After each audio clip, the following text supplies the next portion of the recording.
Noong isang araw nga pala mga mare, may naglako ng susong pilipit dito sa aming nayon. Nailuto ko nga ito sa gata at nilagyan ko nga rin ito ng hipon at ng kalabasa.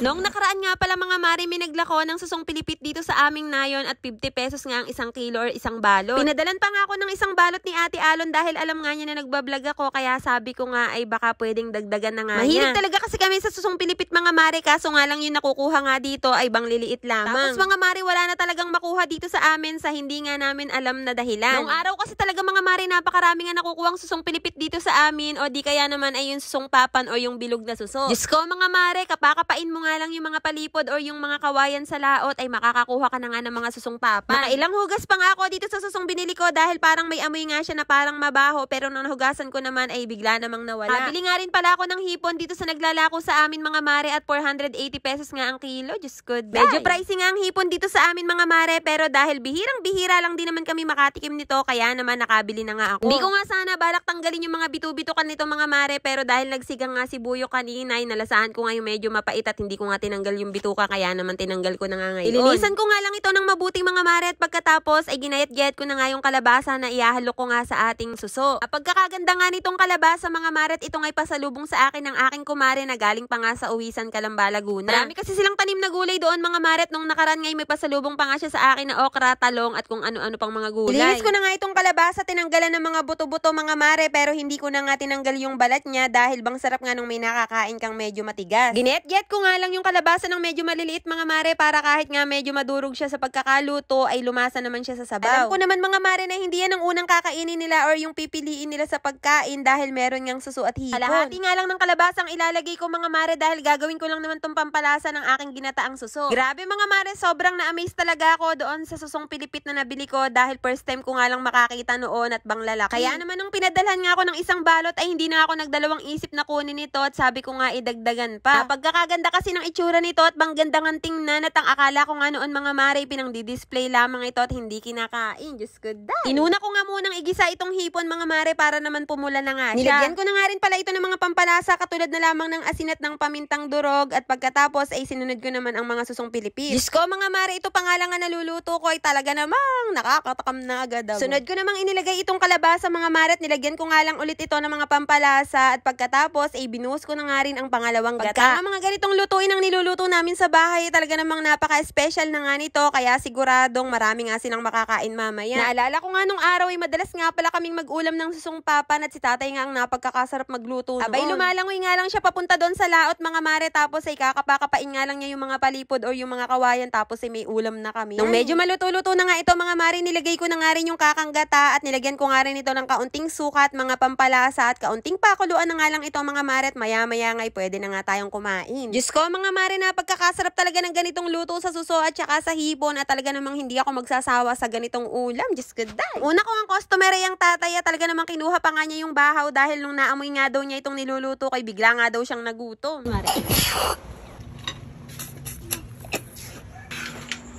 Hindi pa ako